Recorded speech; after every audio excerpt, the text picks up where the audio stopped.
রাসূল করিম সাল্লাল্লাহু আলাইহি ওয়াসাল্লাম নিজে এতিম ছিলেন, আর এতিমের প্রতি তার এত দরদ ছিল, একবার তিনি ঈদের দিকে নামাজ পড়ার জন্য যাচ্ছেন।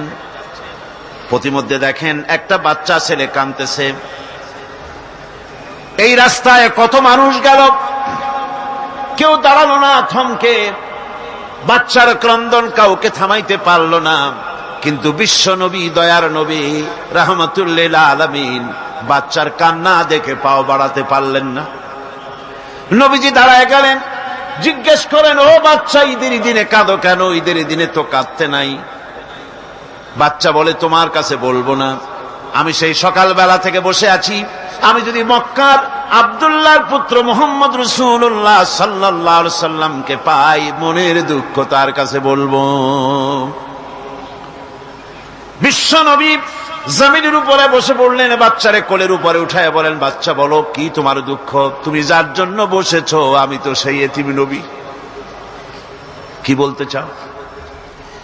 বাচ্চা বলতেছেন, ইয়া রাসূলুল্লাহ, আমার বাবা মারা গেছে সেই ছোট্টবেলায়, একেবারেই তখন মায়ের পেট থেকে আমি আসার পর বাপ মরে গেল, আমার মা আর একজনের সঙ্গে বিয়ে বসেছে, সেই পুরুষটি আমারে দেখতে পারে না, আমার মা যদি আমারে কোলে করে এসে সহ্য করতে পারে না, আমারে চুমা খাইলে সহ্য করতে পারে না, আমারে খাবার দিলে মা মার খায়। আজ ঈদের দিনে রাতে আমার মা আমাকে বলল, বাবারে তোমার কপাল খারাপ, তোমার বাবা মারা গেছে, তোমাকে সাহায্য করার কেউ নাই, আমি তোমার যত্ন করতে পারলাম না, কোলে নিয়ে চুমাও দিতে পারি না, আমার এমনই কপাল খারাপ। সুতরাং এতিমের দরদ এতিম ছাড়ার কেউ বুঝবে না। তুমি আজ চলে যাও, ওই রাস্তায়, ঈদের রাস্তায় দাঁড়ায় থাকো, মাঠের রাস্তার পাশে, বিশ্ব নবীর কাছে তোমার দুঃখ বলো, এতিমের দুঃখ তিনি বুঝবেন। আমি মায়ের কথা মতো এই জায়গায় এতক্ষণ বসে আছি, হুজুর আপনি দয়া করে আমার কথা তো আপনার কাছে বললাম, আমার মনের এই দুঃখ।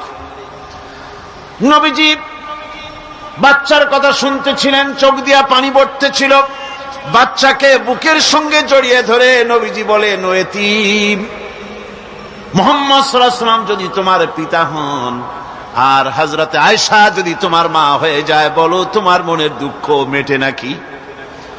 ছেলে ডুকরে কেঁদে উঠলো আর বলল, ইয়া রাসূলুল্লাহ, আপনি যদি আমার পিতা হন আর আয়েশা যদি আমার মা হয়ে যায়, এর থেকে বড় সৌভাগ্যের আমার তো আর কিছুই নাই।